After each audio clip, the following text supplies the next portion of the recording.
And welcome back to me going through the Ravenloft stuff. Now for onto the proper big meat and potatoes. I would argue that the species is like I did a video on that first because I was salty about the lupin. I've calmed down. I did that rant in that video because I thought it would be funny and I was feeling some legitimate salt, but it's fine. And then I did the Dark Gifts yesterday, which I wanted to do because I wanted to see some new stuff that I haven't seen before and react like straight up. And then now what's left on top of there's the Domains of Dread, there's all the new creatures and stuff, but like I'm here mainly to cover player options because that is what I am most interested in. So that's what I cover. So the last thing naturally is the new subclasses, or most of them are updated. There are two new ones. There's the Reanimator Artificer, and then there's the Hollow Warden Ranger that are completely new, that were in the horror subclasses UA, along with a bunch of other ones. So we're gonna get into it, and I actually do have the UA pulled up as well. So just because I think it will be interesting to see what changes have been made to the last time we saw some of these. So let's jump into it. We have the Reanimator Artificer. Reanimators defy the laws of nature in pursuit of gruesome experiments. These grim artificers stitch together servants from desperate corpses and use foul magic to strengthen the living and transform the art of necromancy into a terrifying science. So, we got a Frankenstein Artificer, which is going to be awesome. If I remember, the Reanimator was kind of a pet class as well, and you had these things that you would bring to life, the fucking creatures. Speaking of which, this art is awesome. This is great. I love this. This is probably because it's some form of canine skull. I think it's because that's where my proclivities, or whatever the word is. That's what gives me interest in stuff. Because I do be furry, and I do like me some animals, or animal related stuff, which is why I'm now going to make a bunch of lupins. For various character ideas I have, but let's just jump in.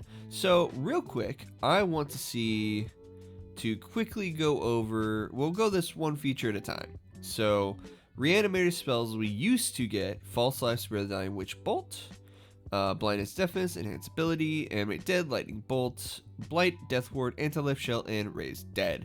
So have there been any changes to the things? So False Life, Spare the Dying, Witch Bolt, Blindness, Deafness, Enhance Ability, Animate Dead, Lightning Bolt, Blight, Death Ward, Anti-Life Shell, and Raise the Dead. I do believe that is the same. I do think so, which is fine. I was perfectly happy with this list the first time I saw it because it makes sense. The Reanimator is all about, oddly, some lightning damage, some lightning related stuff, because, Frankenstein monster, but it's also about, some necromancy spells, which, are get added to the Artificer stuff, and also, just kind of buffs and debuffs and whatnot, keeping people from dying, reanimating people from dying.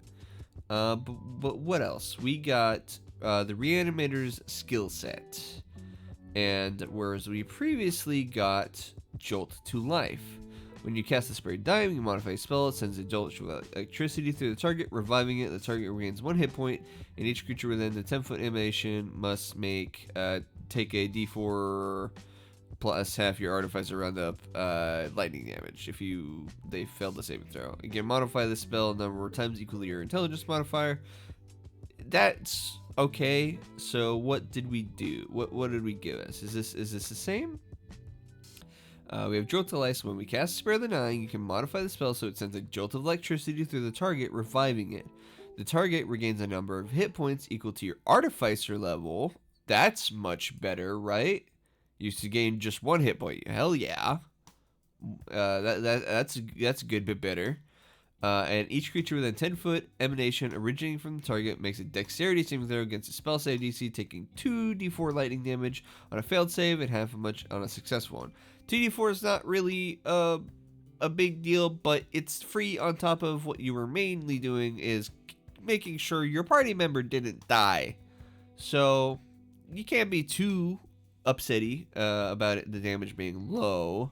Because this entire feature only really happens whenever somebody gets downed, so it's whatever, really. It's fine.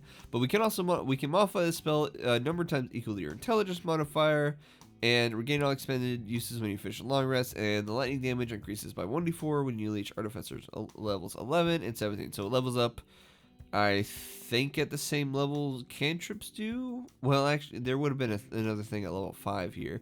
The lightning damage is kind of whatever, honestly. It really is. It's just an extra on top of the main thing. It's an extra on top of the main thing, which is you have a cantrip that will heal people when they're down. Because you can only cast Spare the Dying on somebody when their hit points are 0.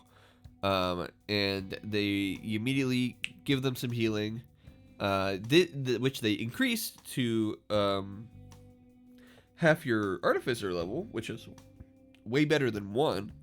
I mean, it would be, in this case, it would be 1 when you got here, but like at least that scales, being able to having a reliable, so the Artificer will have a pretty reliable in terms of with the rest of your party composition, right? You might have a Cleric, you might have a Druid, or somebody else that's capable of healing people. And you are just this extra bit of assurance that it's going to be hard to take people down. Right, it's gonna be difficult to take people down when there's a Reanimator around, because even if the Cleric or whoever else can't get like a healing word out to somebody, or the Reanimator Artificer can just get nearby, fucking zap somebody with lightning, and re-stitch some of their body back together. So that's cool. I remember loving the Reanimator Artificer. I remember liking it a lot, and this seems like just a straight improvement to what we saw in UA.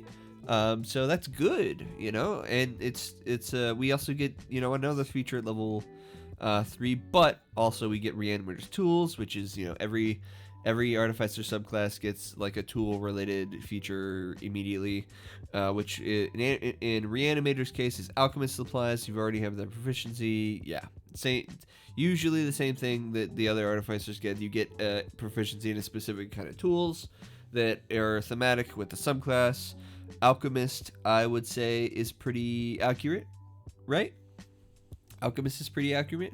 I mean, you could have, I don't know what else they could have put there. I think Alchemist is fine, especially you got goop and things going into the body. So moving on to the main thing, this is basically an extra, right? Reanimator skill set, Jolt of Life, basically an extra. The main thing the Reanimator had was the Reanimated Companion, which is our little pet class thing. And if I remember, they had some different versions. So let's take a look. Using Tinker's tools, you can take the magic of Reanimated Companion, the power of Necromancy and Science, on an occupant space within 5 feet of you, blah blah blah, friendly to you, normal pet class stuff. Companion combat, it takes its reaction, no, but only action takes it unless you take a bonus action to a thing. So the old Reanimated Companion was AC is 10 plus your intelligence modifier, not bad. HP was 4 plus 4 times your Artificer level, and then its hit dice was a d6. Speed 30 feet, strength 14, con 16. Other stats are not great. Resistance to necrotic and poison, immune to lightning damage, charmed, exhaustion, poison, and had blind sight and a passive perception of 10. Understands the languages you know. And its traits were it would have a death burst, doing some damage with necrotic damage whenever it died, and lightning absorption, which means you could heal it with lightning damage. And then its actual attack was Dreadful Swipe, which is a D4 plus your intelligence modifier, necrotic damage, and the target can't take opportunity attacks until the start of its next turn. Completely fine, right? Thematic. We have a weird Igor corpse thing with us. We have our own Frankenstein's monster, also is small undead. So let's see what they have changed, if anything. Magic action, I'm going to imagine that all of this is the same. I see Death Burst is still here. This is all just pet stuff. There was nothing wrong with any of this, so I don't see if they would change any of it from UA. But actual thing, AC plus our intelligence modifier. That's the same. 5 plus 5 times our Artificer level. That's good. Getting a good HP boost is solid. Definitely not going to complain. I think this is the same as and our hit dice is upgraded to D8. That's neat. I think this is the same as the Beastmaster companion. I should know because I play a Beastmaster. Today, actually, as I'm recording, I play the game where I'm playing a Beastmaster Ranger. Let's see. Strength has gone down to 0 to 11. Dex is 10. Intelligence is, I think, about the same, right? Yeah, intelligence is still bad. Charisma is down. Constitution is still at 3. So, I mean, not that, strength was it making attacks with its strength? Basically, yeah. A dreadful sight melee attack roll. Okay. We still have resistance to necrotic poison. We still have immunity to lightning damage, charmed, exhaustion, and poisoned. That's good. Blind sight to 60 feet, which is gonna be very interesting, by the way. That is a lot of blind sight. So, remember, we can kind of see here. Blind sight. If you have blind sight within specific range, you can, without relying on physical sight, within that range, you can see anything that isn't behind total cover. Even if you have the blinded condition or are in darkness, moreover, you can see anything. You have a permanent little companion with you that has a 60-foot radius of nothing invisible. It'll sense invisible stuff because its eyes don't work. It's animated by necromancy and science and lightning. So, having a blind sight to 60 feet will be interesting, which is the same as it was before. But I'm making a point of that because I don't know if I remember if I really picked up on that last time during the UA, when I'm picking up on it now. This language, so did Death Burst get any better? Companion explosion and dice, dexterity saving throw, DC equals your spell save, 10-foot emanation, 2d4 necrotic damage. Wasn't it 2d6? I don't know why they needed to reduce that. It's not like the Death Burst was that strong. Was it oriented necrotic damage? I guess it didn't really. I guess it was 2d6, but no damage on success. Where now it is 2d4, but success is half damage. I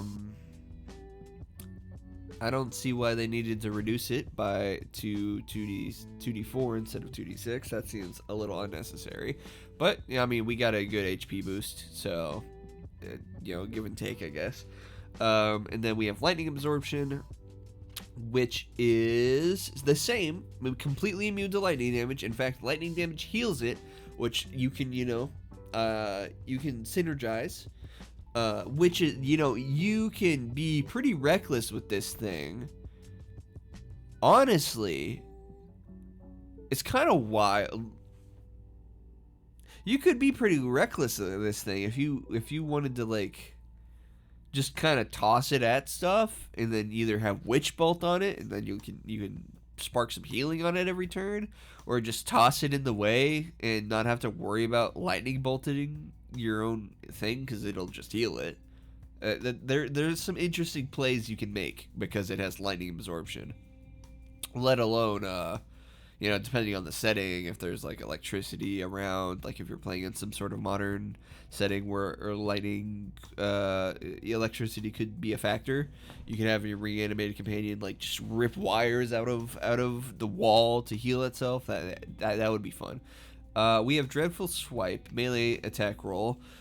Bonus equals your spell attack modifier. Reach 5 feet. We've gone down to a D4, right? Or was that the D4? Was that a D4 before? It was a D4 before. I'm just nuts. We did lose the +2 because they reduced its strength to 11 instead of 14, I guess. Necrotic damage, and they still can't take opportunity attacks. So that's the same. Which is cool. So at a base level, see the Reanimator, Artificer, if I remember, the rest we're gonna see a lot of its a lot of the rest of its feats we're gonna build upon the Reanimated companion. We're gonna make the companion better. It's gonna get bonuses, but base here at level 3, we did get a good HP boost to bring us even with pretty much all the other pet classes. I'm pretty sure the Steel Defender is 5 plus 5 times your Artificer level. I'm pretty sure the Beastmaster is 5 times your Ranger level. In fact, I know that off the top of my head since I play one every week. We for some reason reduced the damage of the Death Burst, which it's not even it's really not a big deal because it explodes when you die. When it dies, dexterity saving throw, and you do have to be careful because it is each creature, so it's not creature of your choice. So it could blow up against your allies too if it dies in a bad area. The important thing here, and what I'm happy about, is we kept lightning immunity and lightning absorption, which allows, I think, for at least initially here. And for now, it allows for some unique plays to being reckless with your animated companion in ways that like other companions cannot be. You can't be with the other companion classes with the bestial spirits. I mean, the spirit of the sky or whatever. You can be pretty reckless with because it has flyby, so it can just swoop in and pluck somebody's eyeballs. The Steel Defender is more of an offensive creature, so it just kind of, exists near you most of the time, or whoever you want it defending. It's basically a guard dog. But the Reanimated companion is expendable, pretty much. Do we have a time limit? Lasts until you finish a long rest or until you take back action to dismiss it early. Right, yeah. So it lasts until a long rest, which, I mean, theoretically, you could just keep it up by doing this every morning. Once you create a companion, you can't do so until you finish a long rest. Spell slot, yeah, you can use a spell slot to make another one. Which I think for an Artificer, probably worth it. Because the lightning absorption could really do some unique stuff by I think at least it sparks my brain with roleplay opportunities. But moving on to strange modifications, what did we used to have here at level 5? It was still strange modifications. Whenever you create a reanimated companion, it gains one of the following feature of your choice. Arcane Conduit. You can cast spells as though you were in the companion space, but you must use your own senses once per turn when you cast a Artificer spell of the Evocation or Necromancy schools and deal damage. While your companion is within 120 feet of you, you can add your Intelligence modifier to 1 damage of the roll. So we get both the thing that we can cast spells from the companion space, and you get extra Intelligence modifier on it if it is an Evocation or Necromancy spell, which is pretty solid. I do like the usefulness of that. And then it also, or you can have the choice of Ferocity. When you command your companion to take the Dreadful Swipe action, the companion can use it twice. So, did we get changes here? Whenever you create a reanimated companion, it gains one of the following motions of choice. Choose when you create a companion. Okay, so we do have to choose now. It does not get both. Arcane Conduit, you can cast spells in the companion space. You use your own senses only once a turn. Evocation or Necromancy, deal damage when your companion is within 120 feet of you. Add your intelligence. That is completely the same. But it does look like Ferocity, the damage die of the companion's dreadful swipe increases to a d6.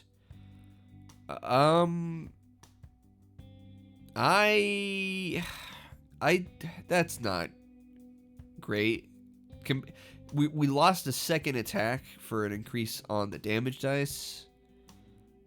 I wish it was still the your companion gets extra attack basically. Because that would be better than just getting the damage dice of this attack to a d6. That's really kind of nothing. In fact, it's so nothing that I don't think I'd ever pick it. I mean, maybe I would if I played one, just if it was the right situation. But it seems like Arcane Conduit is just more consistent in terms of usefulness, because you can cast your spells from your companion space, and then when you cast Evocation or Necromancy, which includes cantrips, any spell that you have Evocation or Necromancy, and deal damage, you get your intelligence modifier added to it, and then so increasing the damage of your spells. So I honestly don't think, and this is max you're going from a d4 to a d6. This is max maybe if you're lucky another 1 or 2 points of damage, right? I don't know the exact math on that. There are other D&D YouTubers that are more mathy like that. I like my roleplay stuff. Not that I don't disregard, not that I still can't wish things were a little better. I still have that tiny bit of my brain that's there for, optimization a little bit. I'm not an optimization person personally. But I do I prefer making characters that I will enjoy role-playing, and I enjoy the story of, but I don't want to disregard having them be mechanically good, which is why I give optimization content a little bit of space in my brain. I like to understand how good things are, so I can feel satisfied in a combat sense, because I do like me some math brain combat. Anyway, yeah, I don't see any reason I would ever take Ferocity. If it was the second attack still, I definitely would have maybe taken Ferocity sometimes, depending on the situation. Like if I'm trying to conserve my spells for one reason or another, I would have taken Ferocity if it was still the extra attack. But just increasing it to a d6, it's a little rough. But let's keep on going. At level 9, we got improved reanimation. You could back in the UA. You experiment, alter your companion further, and it gains one of the following options of your choice. Choose when you create the companion. We either got bloated, the companion becomes large or medium, your choice. Whether it is large or smaller creature whenever it hits a large or smaller creature with a dreadful spike action, that creature can also be pushed 10 feet away from the companion. Additionally, you can add your intelligence modifier to the damage dealt by the companion's death burst. Cool. Or we could have picked Gaunt, which is the speed increases to 45 feet, gains a climb speed equal to its speed, and can climb difficult surfaces along ceilings without needing to make an ability check. In addition, whenever a creature of your choice starts to turn within 10-foot animation, your companion was stinky, if I remember right. It's frightened. It was spooky. Sorry. Or we got moist. The companion gains a swim speed equal to its speed. In addition, whenever the companion is hit by an attack roll from a creature within 10 feet of it, the attacker takes acid damage equal to your intelligence modifier. So we got additional ways to summon whatever companion we needed, right? At any given time, we can summon whatever kind of corpse creature that was possible. It looks like did we get 2 things at level 9? No, we didn't used to. So it looks like we got two things at level 9 now. So at level 9, the damage to your reanimated companion's death risk increases to 44, and necrotic damage dealt by your companion ignores resistance. Sure. Yeah, no, that's a good change. Necrotic damage, I think, you know, is fairly resisted by a lot of undead things, if not straight out immunity. If I remember, if I believe, but I don't know. But I mean, the death burst is whatever, going from 42 d4 to 44. I still wish this was a d6. I don't think it would have been broken by all means if this if this was a d6 at all. But it's whatever. But we get also get Macam modifications. Was that the same name of this features? No, it was they renamed it to Macam modifications. You can alter your companion further. Companion gains 2 options for strange modifications instead of 1. Additionally, when picking options for strange modifications, you can choose. Oh. Oh, wait, hold. Is that the same? Is that the same? No, it is not. Okay. So, whenever you hit level 9, whenever you make your reanimated companion, the companion now gains both of the options, both Arcane Conduit and Ferocity. Whenever additionally picking up for the strange modifications, you can choose from one of the following options. Oh no, I see. Oh, I see.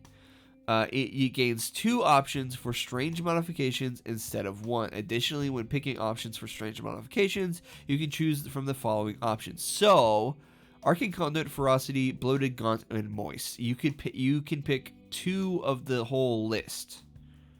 That I see. I understand. So bloated companion becomes large. No longer have the choice between medium or large. It is large. Whenever it hits a large or smaller creature, full swipe action gets pushed. That makes sense. That's the same intelligence modifier to the companion's death burst. Gaunt.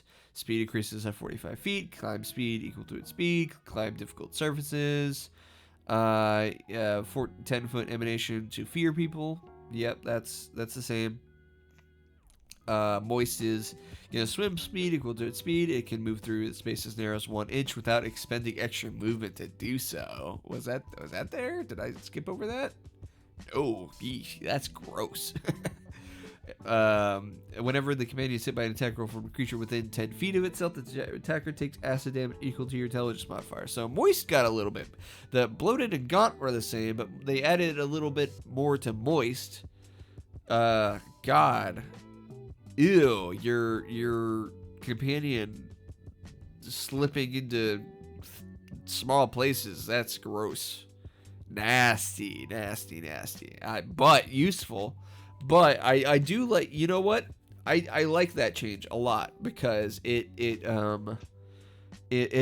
gives you a reason to maybe pick Moist without it needing to swim. Like there's an additional reason to pick Moist other than the splashback acid damage and the swim speed, because I could definitely see a situation where you might need your creepy ass corpse monster to slip into narrow space to help you guys or to observe what's going on. Not that this thing is very observant, right? Yeah, no, it's a fucking corpse. It's not great at anything but HP. But yeah, no, that's cool. I like the new change though, where you get to pick 2 options for strange modifications, and then these are just added to it. So you can pick Arcane Conduit and Ferocity if you want. I guess I wouldn't pick Ferocity. I don't think it makes any. I don't think it makes enough of a difference. You can pick Arcane Conduit and Bloated, Arcane Conduit or Gaunt, or Arcane Conduit or Moist, or you could pick Bloated and Gaunt, or you could pick Bloated and Moist, or Gaunt and Moist. Yeah, like you have options, which having more options for creative choice, I think, is the best, is good. Now onto the last level 15 feature, which used to be Promethean Reanimation. You have mastered the science of revivification, granting you the following benefits. When you cast a Revivify or Raise Dead, the cost of any material components for that spell is halved. You have improved companion. The damage of the death burst increased to 46. This is sad. We got this a little earlier, but which is neat, I guess. We got that. We now have to get that at level 9. Though that's been decreased to a D4 for some reason. And then we have life transfer. You can siphon the animating magic of your companion to bolster yourself. When you take damage, you can take a reaction, cause your reanimate companion to drop to 0 hit points. The companion immediately triggers its death burst trait, and you gain a number of hit points equal to your Artificer level. Okay. Now it's still called. Is it still called? No, it's now refined reanimation. You have mastered the science of revivification, granting you the following benefits. Facilitated revival. You can cast the Raised Dead once without expending a spell slot, and without material components, providing use Tiger tools or another type of artisan's tools of which you have proficiency in the skill as a spellcasting focus. Once you use this feature, you can't do so against the long run. So once a day, you can revive somebody that's been dead for free, without any material component. That's been dead for 10 days. You can revive somebody, which I think can lead to all sorts of story nonsense. So that'll be funny. Yeah. So, and we also get life transfer. You can summon the animated magic of your reanimated companion to bolster yourself when you or your companion takes damage. You can have a reaction to gain a number of hit points equal to your companion's current hit points. The companion then immediately drops to 0 hit points and dies. I think that is better. Typically, that will be better than getting getting your Artificer level, because your thing scales in 5 HP. So eventually, at this, it would have had around like 40 HP here. So if you really needed to, you can just make your thing explode and then burn another spell slot to bring another one back. And then we have superior modifications. Whenever you create a reanimated companion, the companion now gains 3 options for strange modifications. Based. Great. I love that. Now we get to choose 3 between Bloated, Gaunt, Moist, Arcane Conduit, and Ferocity. I still wish that this was 2 attacks instead of just increasing to a D6. But, now we can be Moist, Gaunt, and Bloated somehow, all at the same time. We can be large, but we can fit into a space as narrow as 1 inch, and our speed is 45 feet. We have a climb speed. That is terrifying. Could you imagine what that might look like if you chose Bloated, Gaunt, and Moist all at the same time? We got a swim speed, we got a climb speed, where the companion is large. So this large, dead, reanimated corpse thing is running at you at Mach 5 with 45 feet. You can't get away from it for climbing. You can't get away from it by going in the water. You can't even get away from it if you shut the door on it, because then it'll like goop itself under the door. It just fucking go without expending extra movement to do so. By the way, so that is nasty. That is a nasty thought, which means it's amazing. I do really like the Reanimator. There's some weird changes that I don't know why they needed to decrease it to a D6 for some reason. I don't understand that.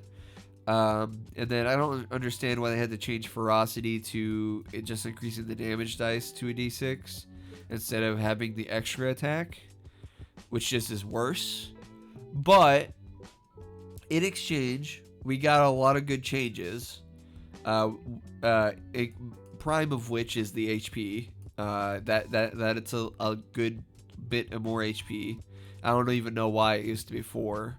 And then we also get to choose multiple things. We get a lot more flexibility when we get to level 9 and level 15 on what our corpse creature does. And don't forget what I was saying earlier about the lightning absorption. The way you can recklessly kind of play with this thing. Because it goes in and it'll just explode. But you can go in and have it distract things and keep people lined up for lightning, for like one of your lightning bolts, or any other lightning spell you could get a hold of, or your companions can get a hold of. You could do all sorts of weird stuff. I think the Reanimator, the changes overall, I think are positive. Especially, Moist got good. This is just better too. I think being able to just cast this once a day, raise dead once a day without any components, is pretty solid. And the life transfer is definitely better. I think overall, the Reanimator Artificer is just better. Pretty much, it's just better. But there's these tiny little things like why did you decrease it to a D4? Why did you take away the extra attack? It's a D4 plus our intelligence modifier. It's not that crazy. So there are some changes there I don't really understand. But overall, I think the Reanimator is better than it was in the UA. Okay, and I'm back with the College of Spirits Bard. So, I actually had to break for a second because me and my partner went out to a theater randomly and saw the Digital Circus episode that aired. No spoilers, but it was pretty good. Minor tangent aside, if I remember, the College of the Spirits Bard was originally was it in the other Van Richten's book? Van Richten's Guide to Ravenloft, and then may have gotten consolidated into Tasha's, just for like purchaser convenience. But it all revolved around the Spirits from Beyond table, which is a random table that you rolled. But we'll see. I don't suspect much will be changed from even the original Van Richten's version. Because there wasn't much change in the UA from that, I think, either. Because it was a modern, semi-modern, like, game design subclass. So I don't think too much will be different, but we'll see. Because we originally got 3rd level Channeler, which is, we know guidance and has a 60-foot range. And then we get a gaming set we get a gaming set proficiency, and we can use it as a spellcasting focus. Level 3 Channeler, no guidance, 60 feet casting range, gaming set, proficiency, you can focus on your bard spells. Yep, that's still the same. But here's the big meat and potatoes, the Spirits from Beyond table. I'm wondering if they made any of these better or changed any. We'll see. The Spirits of the Beyond table, when holding a spellcasting focus, you can take a bonus action to expend one of your bardic inspiration to call forth the powers of a spirit. Roll on the bardic inspiration die and refer to the Spirits Beyond table to determine the spirit you can channel, and then choose one creature you can see within 30 feet of yourself as the spirit's target. The spirit immediately takes effect. And if the Spirit's Beyond requires a saving throw, DC equals your spell AC. So, any changes there? Bonus action.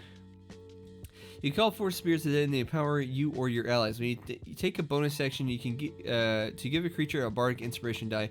You can call forth the powers of a random spirit to determine. Give the creature a bardic inspiration die. You can call forth the powers of a random spirit to determine the spirit you channel. Roll the bardic inspiration table to refer to the Spirits from Beyond table. The spirit remains channeled until you unleash it or you finish the next short or long rest. Am I crazy? Take a motion to expend a use of your bardic inspiration. To call forth. And bonus action to give a creature bardic inspiration. You can call forth. Does that mean they changed it to now that this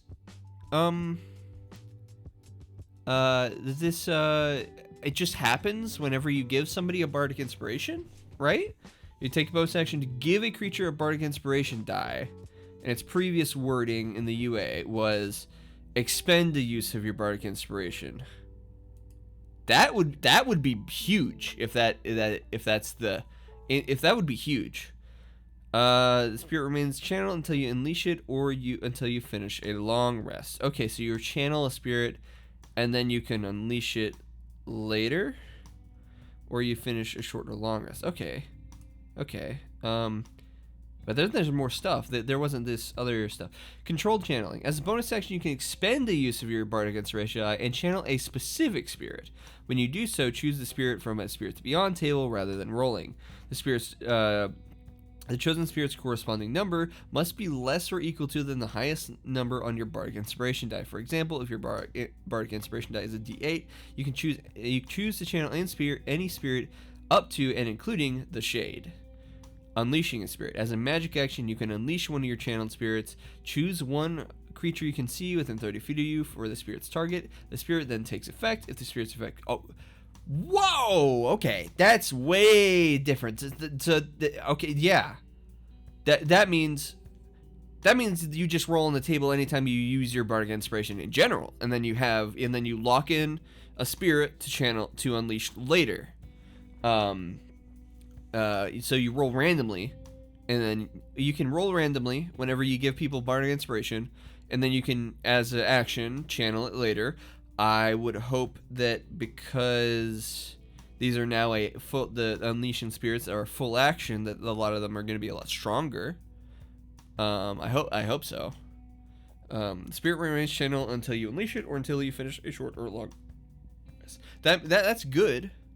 That's good. That means you can... Yeah, okay. Ooh. And then, as a bonus action, you can then expend the use of your Bardic Inspiration die to just pick one that you want. Oh, that's a game changer.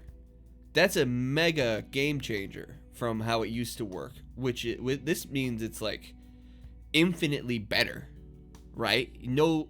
I mean, you still have a randomness to a degree, but you just channel a spirit whenever you... Until... Wait a second here. Also, I just noticed the wording. Spirit remains channeled until you unleash it or until you finish a short or long rest. And then down here in unleashing a spirit, as a magic action, you can unleash one of your channeled spirits, plural, which means you can have more than one spirit channeled at a time. So, like, if you roll... Like, if you're just using your... Oh my god, Spirits Bard just got cracked. I mean, depending on how good some of the table is, and the other features, but dear god. That means you can have, while you're just doing your normal Bard stuff, you're going to be channeling spirits, right? Randomly, the ones that you throw somebody a Bardic Inspiration, a spirit gets channeled, and then you can hold on to it until the next short or long rest, to unleash it whenever you see fit. You only have one use of that spirit unless you manage to channel it again, I guess. And then you could use all your Bardic Inspirations to just channel a bunch of randomly rolled spirits, and then you just have those on lock for whenever you need them during the day. Or if you want to have a specific use of them, specific one available, then you could just burn a Bardic and have it channeled, and then you said unleash one. Okay. Oh, Spirits Bard, you just got the biggest glow up of the century so far.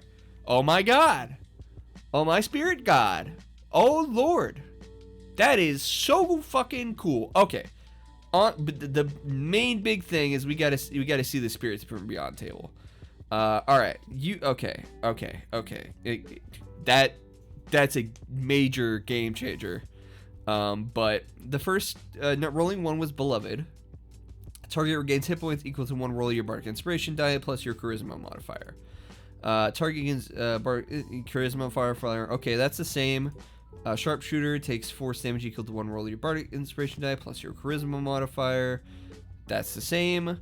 Avenger, until the end of your next turn, any creature that hits the target with a melee attack roll takes force damage equal to a roll of the Bardic Inspiration die. Any creature that hits the target with a melee attack roll okay. Right. Avenger, it hits the target with melee attack, so equal to the roll of your Bardic. That's the same. Renegade, target can immediately take a reaction and teleport up to 30 feet to a space you can see. That's the same. Fortune Teller, target has advantage on D20 tests. D20 test. Yep, same. Wayfarer gains temporary hit point equal to roll your bard inspiration die plus your bard level. While it has the temporary hit points, the speed is increased by 10 feet. Equal to plus your bard level. Temporary 10 feet. So far, it is looking like they're all the same. Trickster, make a wisdom save. Failed save takes psychic damage equal to 2 rolls of your bardic inspiration die and has the charm condition. Half damage on his success. Failed save takes second damage equal to your bard guy. Charm condition. Successful save, half as much damage. Right. Cool. Shade. Target gains the invisible condition until the end of its next turn, until the target makes an attack roll, deals damage, or casts a spell. Normal invisibility stuff. Each creature within a 5-foot emanation originating from the target must succeed a Constitution saving throw. When the invisibility ends, take necrotic damage equal to 2 rolls of your bardic die. Attack roll, cast spell, invisibility ends, 5-foot emanation, 2 rolls of necrotic damage inspiration die. Okay. Arsonist. Target makes a dexterity saving throw, taking fire damage equal to 4 rolls of your bardic inspiration die on a failed save, or half as much as a successful. 4 rolls. Yep, that's looks like the same too. Coward. Target of each creature of your choice on a 30-foot emanation originating from the target must succeed on a wisdom saving throw or the frightened condition until the start of your next turn. While this frightened, the creature's speed is halved, and it can either take an action or a bonus action, not both. 30-foot emanation, have the frightened condition, speed is halved, round down, can take an action or a bonus action, not both. Okay, cool. Brute. Each creature of your choice within 30 foot makes strength saving throw, fails saving throw, and takes thunder damage equal to 3 rolls of your bardic inspiration and has the prone condition. The saving throw, thunder damage equal to 3 rolls of your bardic prone condition. Yep, that's the same. And then 12 is control channeling. You determine the spirit's effect by choosing one of the other rows on this table. Did they keep this? All right, did they keep this the same? Oh, they added priest. The target regains hit point equal to 2 rolls of your bardic inspiration, and one of the following conditions of your choice ends on the target: blind, charmed, deafened, paralyzed, poisoned, or stunned. Okay, that makes sense. That they would add a new one in there since of how it new works.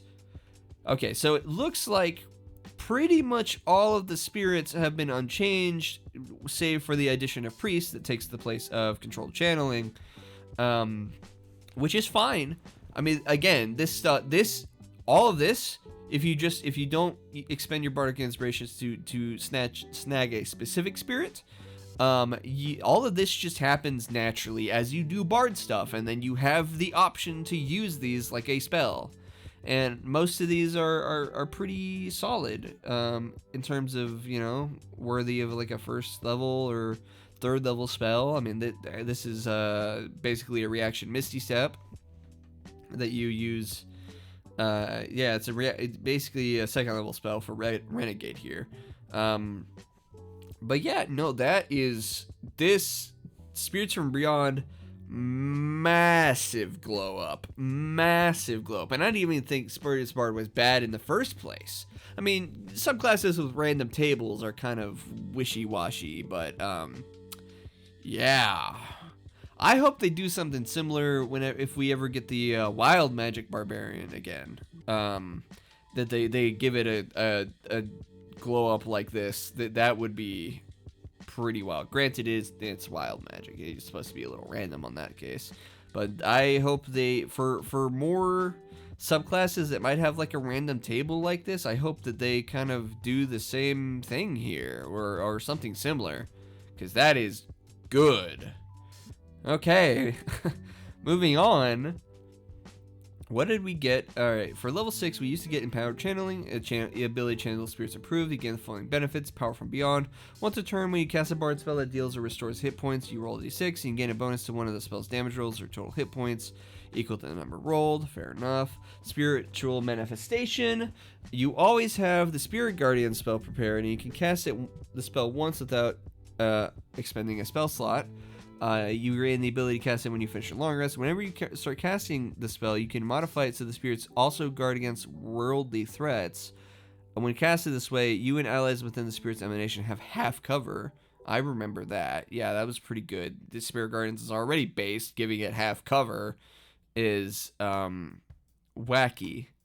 So let's see. Did that change? Power channeling, power from beyond. Bard Soul deals damage, restores hit points. You get a d6. Nope, that's the same. Cereals for manifestation. You always have Spirit Guardians prepared.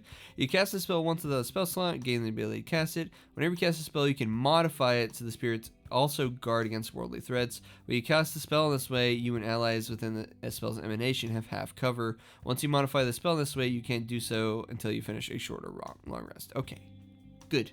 That's fine. Yeah, no, that's good. Yeah, Spirit Guardians is a solid spell, and giving it freaking half cover while inside of there too, not bad.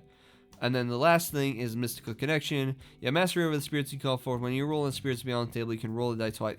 They would have had to change this, since with how they changed the rest of how spirits of the beyond work. They would have had to give a different thing. So it's still called Mystical Connection. When you gain mastery of the spirits you call forth, whenever you roll from the spirits beyond table, you can roll a die twice and choose one of the effects to bestow. If you roll the same number, okay. Sure. I mean, I was. You know what? I won't complain too much considering how the massive glow up that they did to spirits from the beyond here. And you got to remember that this is just gonna happen for free, right? You can. This now happens when you can just like, when you just kind of do your bardic inspiration stuff. So now you can have a slightly more control over the randomness whenever you do it that way. I mean, it's again hard to complain with how much of a glow up to the spirits from beyond got, but it does seem like a holdover from back when the table was more random and you didn't have as much choice when you unleashed the spirits, right? So I think there's a small bit of missed potential to have something much cooler happen here with Mystical Connection. But again, Spirits of the Beyond got just a absolutely ludicrous adjustment, improvement, nonsense. So hard to complain about the rest of the subclass too much. Level 6 is perfectly fine. Even this is it's the worst it is mid. The worst it is okay. It's just not anything inspirational or special, right? So, man, I can't get over how they. I might have to consider a Spirits Bard. I might have to consider a Spirits Bard at some point, because this is amazing in terms of usability and options, and yeah, okay, wow. Well, next is Grave Domain. Grave Domain is important. Speaking, and also the art of this is cool. I mean, I typically for some reason have an aversion to gnomes and halflings. I don't know why, they just don't really appeal to me. So I've never played one, except for like I think I played a halfling one time whenever it was like one of those kind of roll randomly to determine what kind of character you play as, but it's whatever. But moving on to Grave Cleric, which this art is pretty banger. This is there's faces and skulls inside of the wine or the blood. That's fucking cool. Oh man, I'm gonna have to show my companion, my one of the people I play D&D with here in a little while, as I'm recording this, because they are also playing a Grave Cleric in our game. So yeah, whew, pretty wacky. Anyway, moving on to the Grave Cleric, I remember it being a little bit divisive since they changed how one of the most beloved features works, like removing critical hits and stuff like that, I think. So let's see what they did. So now, level 3, Path of the Grave is a bonus action. You can use your holy symbol to expend use of your channel divinity to curse one creature you can see within 30 feet of yourself until the start of your next turn. While cursed, the creature has disadvantage on attack rolls and saving throws. When you or your ally hits the cursed target with an attack roll, you can end the curse early, no action required, to make the attack deal extra necrotic or radiant damage your choice, equal to 1d8 plus your cleric level. which honestly, almost having it disadvantage on attack rolls and saving throws with no save was probably worth giving up, forcing vulnerability onto something, which is what I think it originally did. So, oh, and I forgot to look over the spells. But I'll do that. I'll do that now. We got Bane, Chill Trust, Defect Evil and Good, Gentle Repose, Raven Female, Revivify, Vampiric Touch, Blight, Dispel Evil and Good, Hold Monster, and Raise Dead. Revivify, Spare the Dying, Vampire Touch, Blight, Death Ward. Oh, they gave us Death Ward instead of Dispel Evil and Good. And then we got Dispel Evil and Good at 9th level.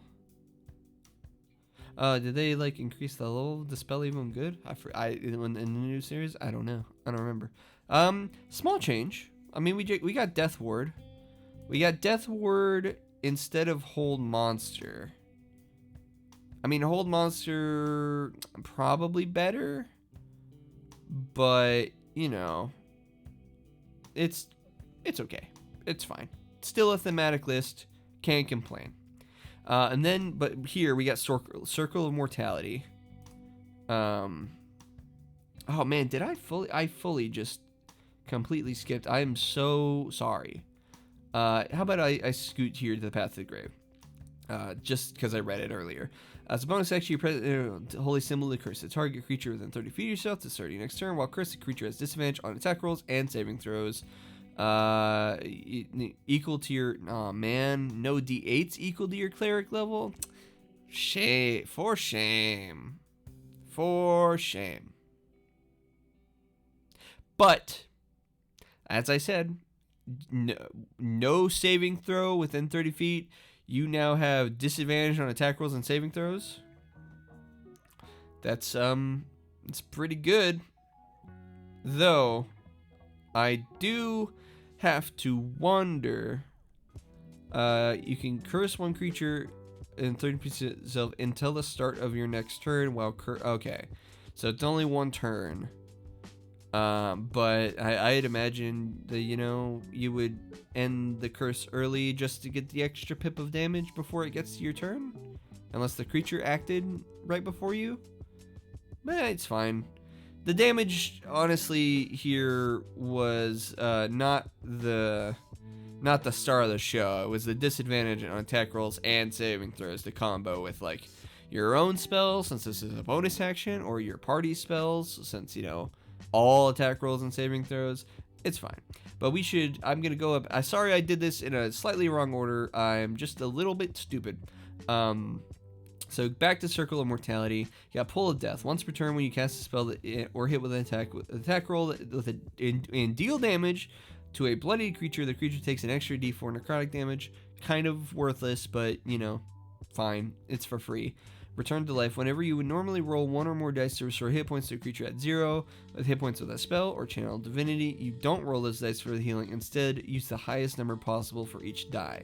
For example, instead of restoring 2d4, you restore 8. Okay, did they change it at all? Pull of Death. Once per turn, when you deal damage to a creature, nope. Looks like it did the same thing. 1d4 is kind of pitiful. Oh no, it turns into a d6 at Cleric level 11. Such a difference. Only once per turn, guys. Only once per turn. It's fine. Return to life. You can cast Spirit of the Dying as a bonus action. Additionally, when you would normally roll... Was that there? It was not. When you normally roll, yep, that is unchanged. That was also a thing about Grave Clerics, that they always did that. And I'm glad to see that they did not change it. So, pretty loaded at 3rd level here. But let's continue on to Sentinel at Death's Door. Whenever you or a bloody creature you can see within 30 feet of yourself hit with an attack roll, you can take your reaction, have the attack's damage, and use this feature a number of times. Yep, this is taking place of removing criticals. As a bonus action, you print your holy symbol and expand the use of channel divinity. Did we have to do that before? No, we did not. Okay. That is a bit more of a constraint. To curse one creature you can see. Oh, no, wait. No, I'm reading the wrong thing. When you or a bloodied creature you can see. I'm sorry, guys. I'm a fool. I hope some of you guys that know that by now already, that I'm kind of stupid. And a little bit sometimes. When you or a bloodied creature you can see within 30 feet of yourself will hit with an attack roll, you can cause a reaction to half the attack's damage, round it down. If the triggering attack roll was a critical hit, any effects triggered by a critical hit are canceled. That's pretty good stuff, right? Yep, that's a new addition. Awesome. You can use this feature a number of times equal to your wisdom modifier, minimum once, regain them all on a long rest. Cool. They added back some anti-critical hit bullshit. It basically can't. So it essentially can't. Depending on how you roll criticals, it essentially cancels out criticals again, right? It's just you can use it more often now since it's just reducing. It's reducing the damage people take once they're bloodied. And then, if it was a critical hit, it turns it back to normal, essentially, since it doesn't trigger any additional critical hit stuff. Fine. Perfectly fine. Perfectly fine. And good, in fact. Grave Cleric continuing to kind of eat. To have its stuff going for it. Yeah, so let's go on to level 17, Divine Reaper.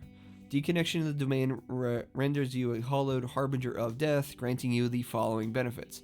Enhanced Necromancy. When you cast a spell of 5th level or lower, the Necromancy school that targets one creature or spell from the Grave Domain spells list, you can expend a usage channel of any divinity to target a second creature with the spell's range. If the spell requires to constantly consume material components, you must provide the material components for each target. And then we got Keeper of Souls. When an enemy dies within 60 feet of you, you or one creature you can see within 60 feet of you regains hit points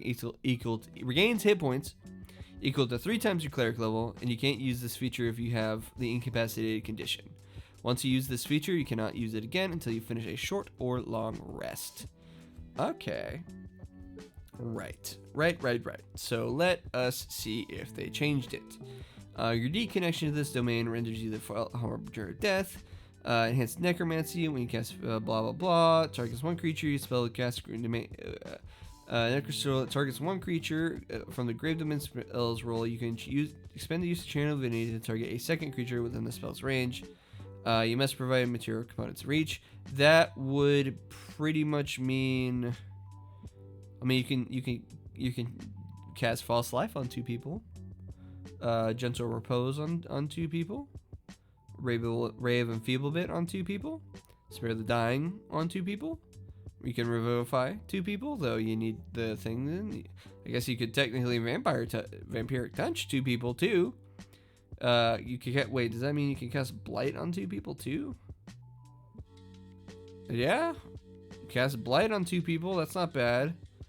Death Ward wouldn't work. Raise Dead on 2 people, though that would gonna be expensive. Why not? Seems pretty much unchanged, as far as I can tell.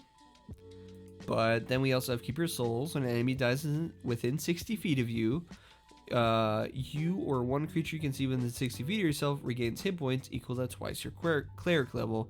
You can't use this feature if you have the incapacitated condition. Once you use this feature, you can't use it again until you finish a short or long rest, unless you expend a 6th level plus spell slot required. Right. They added the 3 times your cleric level. Was it? They changed it to only twice your cleric level, and they also but in exchange they added the plus 6 level spell slot required to use it again if you want to. I mean, at this level, that would be a 6th level spell for what's 2 times 17? It's 20. No, 34. For about 34 hit points, 6th level spell for 34 hit points whenever an enemy dies. I don't know if that's it. It's worth using the once for free, for sure, definitely. But I don't know if it's worth a 6th level spell. Definitely not. definitely not. Like, I'm pretty sure I could cast I could just cast like a Cure Wounds at like 3rd level nowadays, and I might hit about 34, because that would be 68, and I'm pretty sure you've got a fairly good chance of hitting around like high 20s or even 30s with that, I think. But yeah, Grave Domain looking good.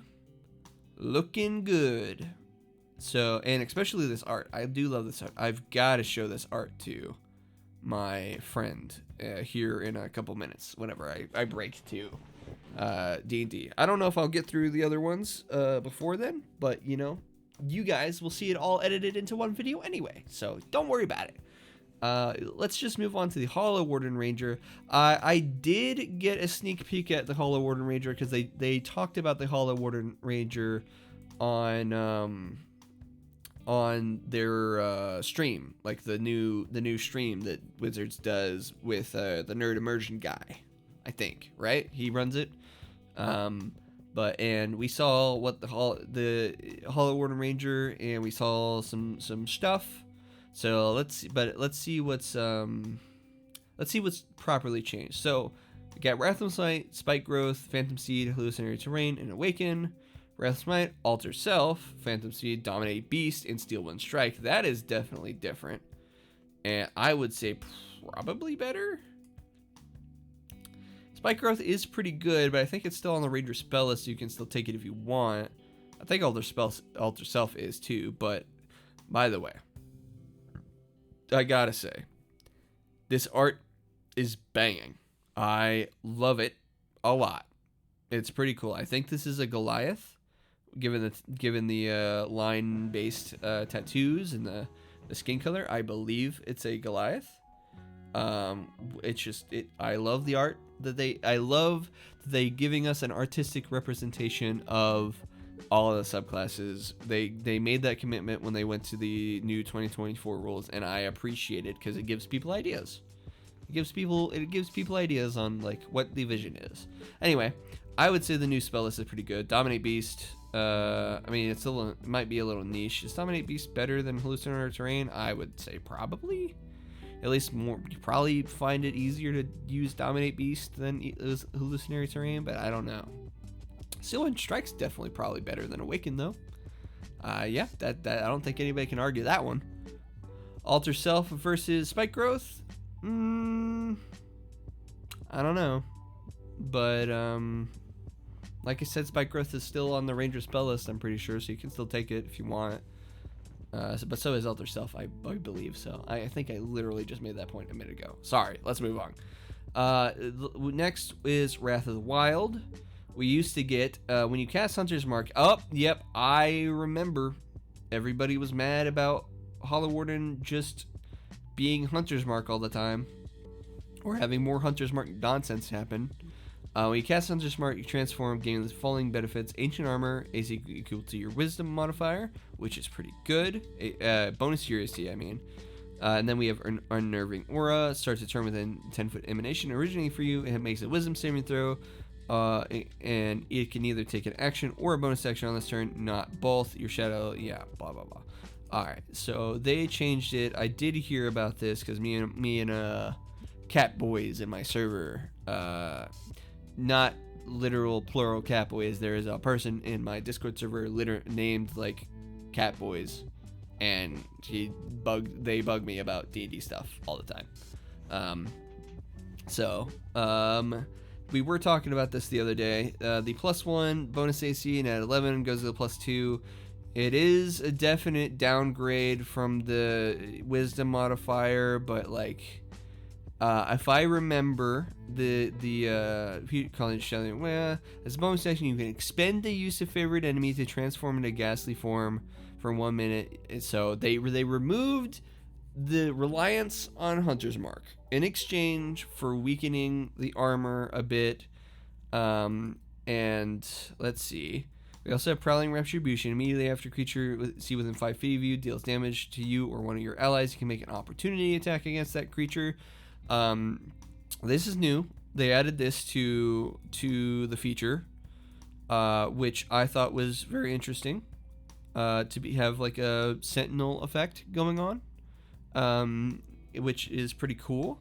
I think that can definitely do some good stuff when getting reliable opportunity attacks, and that can combo with Sentinel if you pick Sentinel up, reducing creature speed to 0. It has synergy with stuff that you can do, so I appreciated that it's here. And Unnerving Aura, I believe, changed. They made it frightened condition instead of just and that's you can either take an action or a bonus action on turn, not both. I think that frightened is probably better, because then it just makes it have a disadvantage on ability checks and attack rolls, while if they are feared and they can't willingly move closer to you. And I think in most cases having disadvantage is probably better than just making sure they can't take an action they can only take an action or a bonus action. Because I know that they've done better stuff. Probably the creature design is a little better on giving creatures more bonus actions, but I'm not sure how many creatures in the game have things that they can do with their bonus action. So I'd say frightened is probably better, or at least more consistent, maybe. Yeah, I'm not 100% confident in it, but my gut is telling me that if they fail, giving things the frightened condition is at least comparable to because at least because it can affect what they do. I don't know. Maybe I'm just gaslighting myself. I'm not sure. Tell me what you think in the comments if you think frightened is better than the action or bonus action thing, not both. But no. They made, in exchange for no longer needing to concentrate on Hunter's Mark and just using a use of favorite enemy, which is a design philosophy I hope they move forward with, because I think they can't be that blind to how people talk about Hunter's Mark. I would hope that they're not that blind, but not that I particularly mind having like a feature or two like tied to Hunter's Mark, since it's a core part of the class. Maybe not two, maybe one feature. Like if each subclass had like one feature that, hey, amplifying your Hunter's Mark does this extra thing, that would not be too bad. That'd not be too bad. But if you're gonna give me like this, where we have alternate uses for favorite enemy, like how they did with Wild Ship with the Druid, then hey, I'll take it. I'll take the less AC. I'll take the new opportunity attack thing. I think that's a fairly fair trade. And we can move on with our lives. But speaking of moving on, they used to get Hungry Might. You gain a bonus to Constitution saving throws equal to your Wisdom modifier. In addition, when you hit a creature with an attack roll while you're transformed using the Wrath of the Wild, you gain a number of hit points equal to 1d10 plus your Wisdom modifier, provided you are blooded when you hit. Hungering Might is you gain Wisdom modifier. This is the same. I don't think Hungering Might changed, so not much to say on it, really. If it didn't change much, I mean, it's fine. Constitution saving throws are important, especially for maintaining concentration on whatever spells you might want to be concentrating on as a ranger, that aren't Hunter's Mark or that are Hunter's Mark. You can still use Hunter's Mark with this if you want. And then get some little bit of regen whenever you're bloodied. That's great. That's fine. It's gonna give you a little bit of a boost in your survivability. Not much. D10. Wait, is it? Yeah, it was a D10 Wisdom modifier. Not a ton, but like you will have those extra couple hit points. In my experience at my tables, listen guys. Sometimes it really does come down to that extra like 1 to 2 hit points. Sometimes it comes down to the wire, so we can always wish that certain features were better, or that healed more, or whatever else may have you. But at least in my experience, in actual play, those couple hit points do matter in important fights. They really do sometimes. So even though it could be better, it's just free regen once per turn, costs you nothing, and it's a D10 at least plus your wisdom modifier, which is, with this kind of subclass, I would probably be going like a shillelagh type thing where I focus on my wisdom modifier. But yeah, moving on to Rot and Violence. We used to have, when it transfer using Wrath of the Wild, you gain the following additional benefits. A eerie aura. When a creature fails its saving throw against your unnerving aura, it also takes necrotic, poison, or psychic damage your choice equal to your ranger level. This damage ignores resistance. And then we also got Strangling Roots. When you hit a creature with an attack roll using a weapon, you can activate the sap or slow mastery property in addition to whatever different mastery property you're using with that weapon. So, Rotten Violence is back. When transforming Wrath of the Wild, Menacing Aura. When a creature fails its saving throw against your unnerving aura, it also can't regain hit points or take reactions until the start of your next turn. Is that? I mean, in exchange for damage, not being able to regain hit points or take reactions isn't a bad trade-off. I don't know how many creatures are healing, but I mean, you could be fighting people that your DM has given like class levels, or there might be some stat blocks that you have like a cleric around, so I mean it's not going to be entirely useless. But I think that I would have rather had the consistent, if you fail my saving throw, you take some 11 points of fucking damage. I think this damage ignores resistance. I think I would have rather had that, because then that would have been pretty nasty. It would have been pretty nasty. But it's fine. Now our aura doesn't have to use favorite enemy anymore, or it doesn't have to use Hunter's Mark to use it. So things being a little less powerful, I can understand. I can get behind. Strangle Roots was also Sap or Slow Mastery. Yep, that's the same. That's all right. It's cool. Yeah. Sap or Slow are good. Having more options when you hit things with your weapons is never going to be a bad thing. It means you can switch up what happens based on your needs, right? Based on your needs. So yeah, it's pretty good. Again, I think I would have rather kept the damage of like anytime they failed my saving throw, but instead of they can't regain hit points or take reactions. But it's the subclass is giving me ideas, at least. I understand the vibe. I understand what's going on. Even if I wish some of the things here stay the same, I'm just happy that it's not forcing us to use Hunter's Mark anymore. Which leads us to the level 15 feature, Ancient Endurance. Granting fallen persistent hunt. When you drop to 0 hit points while transformed using the Wrath of Wild and don't die outright, you can expend a 4th level plus spell slot, no action required, and your hit points instead change the amount of equal to 5 times the level of the spell slot expended. And we also got Timeless, which gave us immunity to the exhaustion condition. Ancient Might, we do have something new. Ominous Strikes. When you hit a creature that has the frightened condition with an attack roll, that attack deals extra damage equal to your wisdom modifier. Hey, extra damage.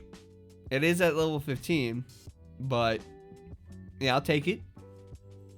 Persistent Wrath. Wrath of the Wild. You can surge with wild power. Your hit points instead change the number equal to twice your ranger level. Once you use this feature, you can't do so. Yeah, okay. So you no longer have to exchange a spell. And it's probably gonna be 5 times 4 would have been 20. It's pretty comparable, but I think twice your ranger level at level 15 I think it is better. And then we can also use spell slots to do it again, do it more, and we still have immunity to the exhaustion condition.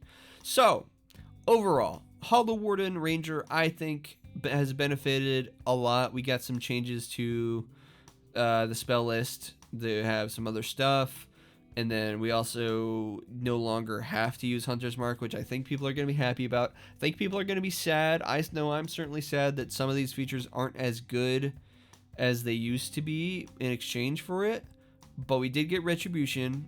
We did get Ominous Strikes, and you know, I think overall it's a win for the Ranger. If them trying this expend use of favorite enemy instead of having to use Hunter's Mark, I think this is a big win for the future of Ranger subclasses and maybe Ranger design stuff in general. So I will accept it as is to give myself hope for the future of the Ranger class, because I admittedly, like I said, I play a Ranger, Beastmaster Ranger, in a little while, in about 30 minutes while I'm recording this, actually, which means some of this will be edited together, like I mentioned earlier. But I'm having fun. I'm having fun playing my Ranger. I'm having fun using my abilities, stuff, mainly because the campaign is with a bunch of other voice actors, and we get emotional. We get really deep into the role play. So, and even when I'm fighting, I feel good. Because I'm doing some good stuff with the Beastmaster. I feel tactical. I feel nice. So I've got a soft spot for the Ranger. I know a lot of people don't like it, or a lot of people think Ranger's weak, but like at the end of the day, like I've said in other videos, don't forget that the Dungeons and Dragons is a tabletop role-playing game. Key on the roleplay, less on the game. There's no wrong way to play D&D. Remember, I will always preface that if you want your D&D more like MMO, like run around, get experience, find magic items, a glory, have a billion gold, and just kind of be all video gamey. And if that's what you and your table have fun doing, then that's what you guys should do. There's no wrong way to play D&D, but I do think that the experience is best when, it doesn't feel like a video game. I think overall my experiences when I get to tell a story with people are much more interesting and much more valuable than, because like I could just go play a video game, right? Whereas in D&D I can use spells in ways that they weren't intended to, as long as the DM's okay with it. Like, that's what I want you guys. This whole little tiny rant is just to kind of hamp on that D&D, I think, has, and TTRPGs in general, have that capacity for storytelling in a way and entertainment in a way that no other kind of media does. When you find your table, when you find a good table, and you let yourself act a fool, and you let yourself be somebody else for a little while, get into character, and as long as you aren't disrupted to the table and you're playing with people that you're comfortable with, it is truly a magical experience. So, I mean, TLDR, don't get lost in the game part of tabletop TTRPG, tabletop role playing. Don't get too lost in the game part. People might not think Ranger is very good or that it should be better, and I'm not going to disagree that I think Ranger could definitely have used a little bit more love and a little less tie to Hunter's Mark, or at least some changes to Hunter's Mark, but take things as, you can still have fun with it. I know I am, but I won't rant on that much longer. We got a couple other things to go through, including the Phantom Rogue, which, oh my lord. Oh my edgelord, specifically. This is some art. This is some art, and it is pretty fucking cool. It is pretty dope. Okay, man. You're gonna make me go a little nuts. But I remember I've played a Phantom Rogue before, and I enjoyed. I don't think I ever got to the level where I was using the tokens, the tokens of the departed yet, but I did enjoy the thematic of it. Your rogue who's been suffused with a negative energy, and you're just death is attracted to you, and you can talk to spirits and stuff. You're a rogue. You're as edgy as a rogue. You're one of the edgiest rogues that can be possibly made. So let's see what they changed. So, Whales of the Grave is one of the biggest features. It lets you spread your sneak attack damage a little bit. Immediately after you deal a sneak attack damage to your creature on your turn, you can target a second creature within 30 feet of you. Roll half the number of sneak attack dice for your level, round up, and then the second creature takes necrotic damage equal to the rolls total, as well as the raves rolls total as Whales of the Grave, Whales of the Dead momentary sound around them. And you can use it number of times equal to your dexterity modifier, and you gain expended uses on a long rest. Is there any changes? You can deal sneak attack damage to a creature on your turn. When you target a second creature 30 feet, roll half the number of sneak attack damage, round up. Second creature, yep, blah, blah, blah. This is the same, dexterity modifier based. Whales of the Grave was always like positively reviewed, if I remember. There's kind of nothing wrong with it, so I'm not surprised that it is pretty much unchanged. So let's move on to Whispers of the Dead. Whenever you finish a short or long rest, you can choose one skill, tool, or proficiency you lack, and gain it as a ghostly presence shares its knowledge with you. You lose this proficiency when you use this benefit again, or choose a different proficiency. Having a floating proficiency is definitely not bad. It's never terrible. When you finish a short or long rest, you choose one skill or tool proficiency. Ghostly shares. No, you lose a proficiency when you gain this benefit again. Choose a different proficiency.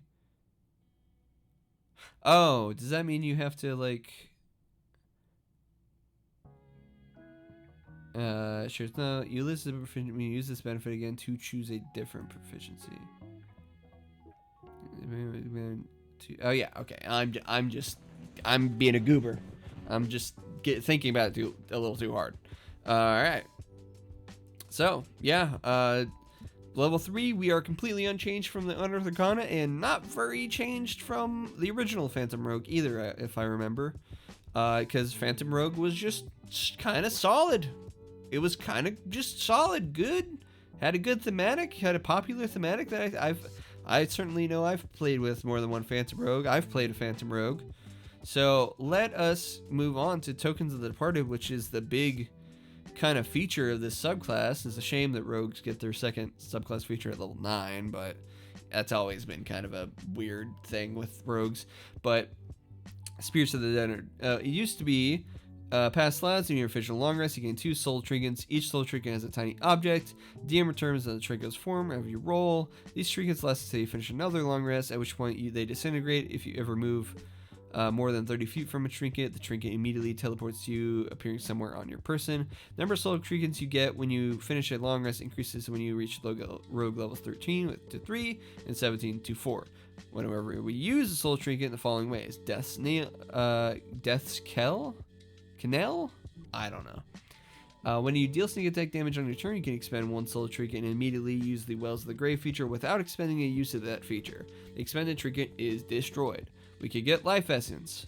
When you deal at least one soul trinket, you have advantage on death saving throws and constitution saving throws. That's good. Spirit Quarry.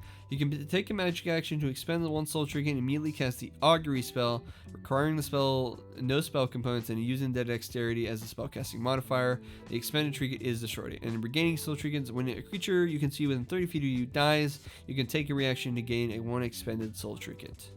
So, did anything change? You gain 2 soul trinkets, move 30 feet from a trinket, immediately teleports to you, appearing somewhere on your person. Using soul trinkets, we sneak attack damage, you immediately use Wells of the Grave without expending a soul feature. At least when you have at least one soul trinket, advantage on death saving throws and constitution saving throws. Spirit Quarry, you can take a magic action and destroy one soul trinket and cast the Augury spell using constitution as a spellcasting modifier. If you know a creature that the spell is a trinket associated, you can ask the creature spirit one question instead of casting the spell. In this case, the spirit appears to you and answers as concisely as possible in a language it knew in life. All right. that is a little different. I do think that is a good change, because you used in the original Phantom Rogue, you used to be able to do that, where you could ask questions to the spirit of the departed that you snatched. And then this, where it just changed to casting the augury spell, was a little bit worse, not as thematic. So I'm glad to see that we kept both. We have the augury spell if we want to use it, and if we knew the creature that died, we can ask it a question, and that's good. And then we have gaining additional soul trinkets whenever 30 feet dies. Gain reaction. Gain a reaction to gain another soul trinket, claiming a sliver of that creature's departing spirit. That makes sense. You can have a maximum of 2 soul trinkets at a time. If you gain a soul trinket while at your maximum, one of your existing trinkets immediately destroyed and replaced with a new trinket. The maximum number of soul trinkets you can have increases when you reach rogue levels 3 and 13, 3 trinkets, and 17, 4 trinkets. Whenever you finish a long rest with fewer than 2 soul trinkets, you gain soul trinkets until you have 2. That is good. I think good change. They organized it a little bit by putting this stuff down here and engaging additional ones instead of there. I am glad to see asking questions back. It was always a thematic thing that I think people clearly missed from the UA. So I'm glad to see it back. Perfect. I wish, I do kind of wish we didn't have to get this at level 9, but that's more of a rogue problem than it is a subclass problem. So, moving on to Voice of Death. Cast Speak of Dead without spending a spell slot, requiring no spell components, using dexterity as a spellcasting modifier. You regain the ability to cast it short on long rest. Okay. Voice of Death. You cast Speak of Dead. You get a dexterity modifier. You regain the ability to cast it on short or long rest. That's the same. When you cast a spell, you can target one of your soul trinkets from tokens that departed instead of a corpse, allowing the spirit of the creature associated within the trinket to answer. That is kind of just an expanded version of spirit thing, which is... Wait, we both get these at level 9, right? I mean, I guess we can only cast Speak with Dead once, but, I mean, that doesn't take away that I'm glad to see that this is back, but I don't know if I would ever really need to use it in this way. To immediately cast the augury spell. Yeah, I don't know if I'd ever need to use it that way if I have Speak of Dead, unless I wanted to use the augury spell. But yeah, no, I mean, you have options, Just because we have this feature here, doesn't mean that we can't also maybe need to ask it another question, and then just be willing to destroy the trinket for it. And also, no compulsion off a truthful answer. And yeah, I guess it does specifically say the spirit appears in answers as concisely as possible in a language it knew from life. That doesn't really specify if it can lie to you or not, but it depends on your DM's interpretation of concisely, which I think just means like as efficiently or as short as possible. But it's good. It's good stuff.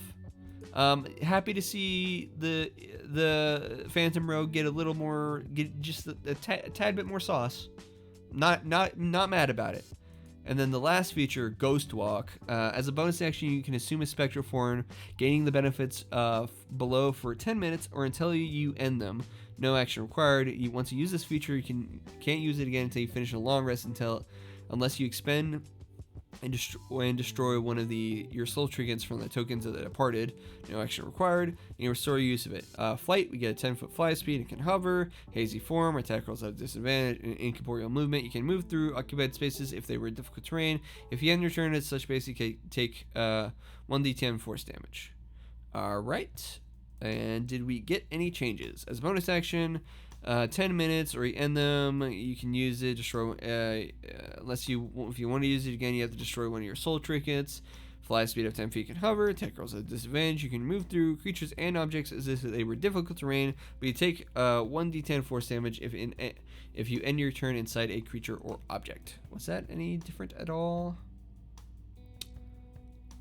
I guess it does now it does specify you move through creatures and objects instead of through occupied spaces.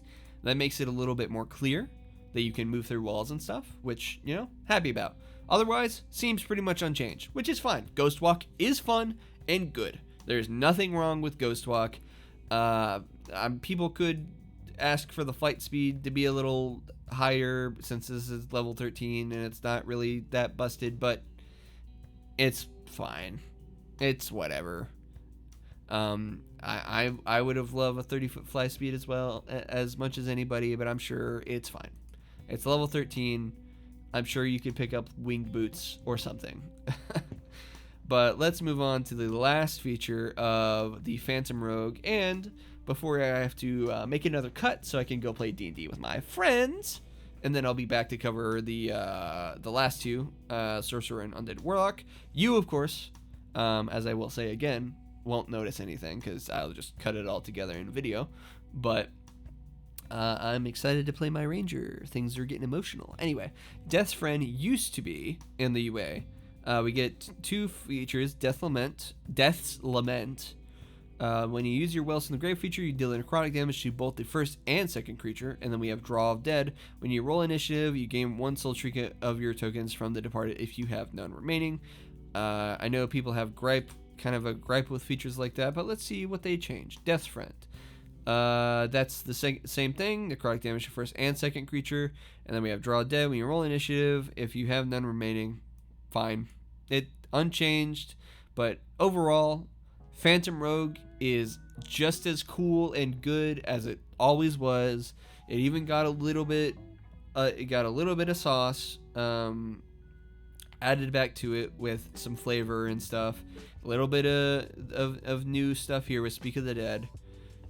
But otherwise, pretty much everything is as it was. And to be honest, the Phantom Rogue didn't really need that many changes from the UA. I'm glad that the changes they did make, I'm glad that they clarified incorporeal movement more, creatures and objects, instead of just occupied spaces. That is helpful for people to determine what the ability does. But yeah, I suppose I will be back in just a moment for you guys, but in a couple hours for me. So, yeah. So, I'm back.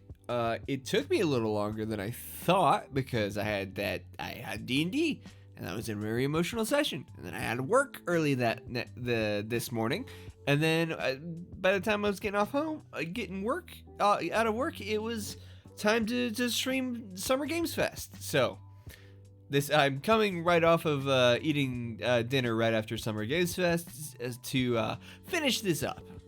Do you need that context? No. Am I going to give it to you? Because, you know, I'm an honest guy. Yeah, I am. But anyway, on to that. All that aside, we got our last two subclasses to look at here, the updates for them anyway, which is the Shadow Sorcerer and the Undead Patron. Yeah, so if I remember, there was some contention about the updates to the Shadow Sorcerer because of I think like Hound of Ill Omen got changed. So at least in the UA. So without further ado, right? Let us take a gander. Anyway. So yeah, edits aside.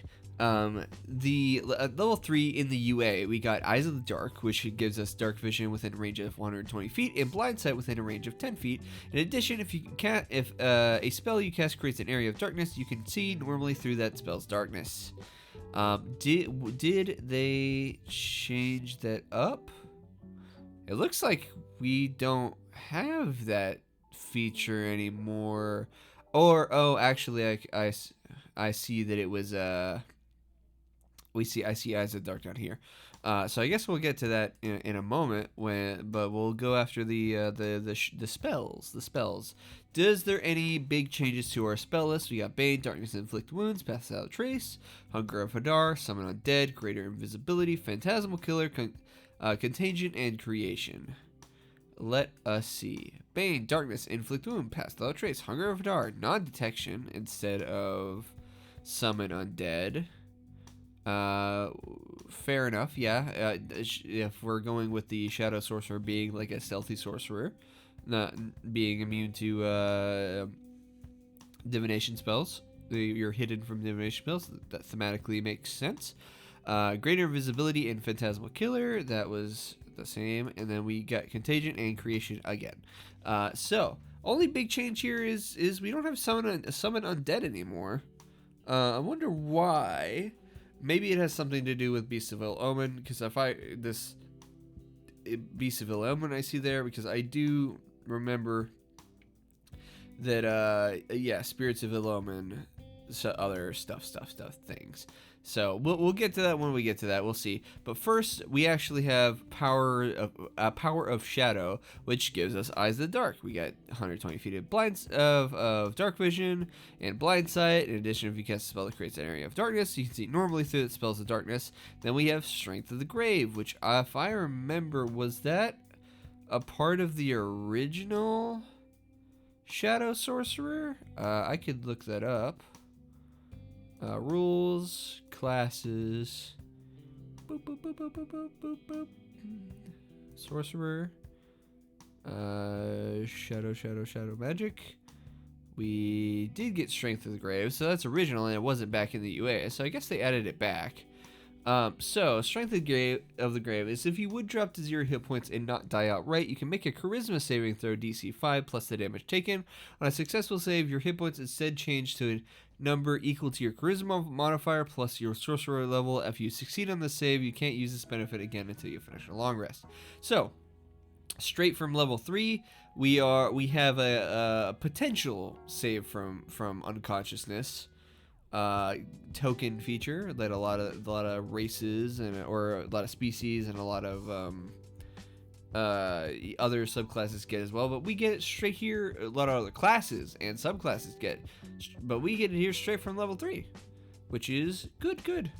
I think at a good starting point, being able to mess with darkness as thine Shadow Sorcerer is a good point, a good thing, and Eyes of the Dark did not really need to be changed, so completely fine with that. Also, I accidentally glossed over this art. If I remember, isn't this like a specific character from somewhere in D&D lore? I don't remember specifically, but in any case, this has given me an idea, because I didn't even consider like an astrally space themed Shadow Sorcerer, where like my darkness is like nebulous magic and black holes and shit like that. That is dope as hell. The art here for the Shadow Sorcerer is amazing. Anyway, let us move on to Beasts of Ill Omen, which used to be Spirits of Ill Omen, which is you cast a Summon Undead without a material component. You can cast it once without a spell slot, and you gain the ability to cast it this way when you finish a long rest. Whenever you start casting the spell, you can modify it so it doesn't require concentration. If you do so, the spell's duration becomes 1 minute for that casting, and the spell ends early if you cast it again. So I remember that there was some contention about it because it wasn't like Hound of Ill Omen anymore, and it did something different. I don't know if it was any better or any worse. It's been a while since I've heard of that discourse that was going on when the horror UA originally came out. But let's see what change they made. I see Summon Beast there. You can call forth the Howling Creature of Shadow to hound your foes. You can spend 3 sorcery points to cast Summon Beast as a bonus action without expending a spell slot. Without preparing the spell, and without material components, the summoned creature appears as a beast made of shadow and and enemies within 5 feet of the summon creature have disadvantage on saving throws against spells you cast. Whenever you cast a spell, you can modify it so it doesn't require concentration. If you do so, okay, so they kind of combined the old Houndeville Omen into just giving us another free second level spell that still has the effect that anything within 5 feet of it has disadvantage on the saving throws against our against the spells that we cast, which is what I think, if I remember, what the original Houndeville Omen did. But we still also have the thing that if we once a day we can actually no. So may shadow within fighting creatures and it's reported that expended slow something without parry fail.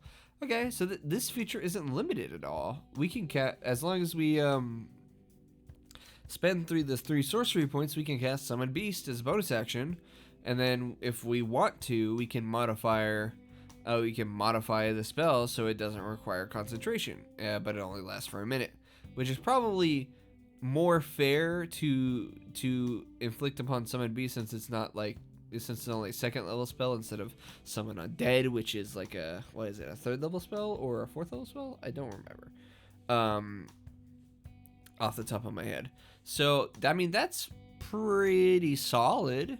And of course you can summon whenever you have Summon Beasts, you can summon like Shadow Ravens or the original Houndeville Omen or like a Shadow Bear or something. You have more flexibility, and you have the because you get to choose between the land, air, and sea spirits. Sorry about that. Had to sneeze for a second for no reason. Anyway, Beastville Omen seems pretty decent now. We should have plenty of sorcery points to do this more than once if we wanted to. Though I do wish that it is Summon Beasts even on the Sorcerer spell list? I don't think so, right? Druid, yeah, it's only on Druid and Ranger. So it is a little strange. I kind of wish that it did also add it to our spell list, but it seems like by wording of this, we can only cast Summon Beast through our sorcery points, which is fine. I'm sure it'll work out. But yeah, moving on. Anyway, moving on at level 14, we get Shadow Walk, which we also got here in the UA. In the UA, it says, while you are within dim light or darkness, you can take a bonus action to teleport up to 120 feet in an unoccupied space. You can see that is also in dim light or darkness. Did that change at all?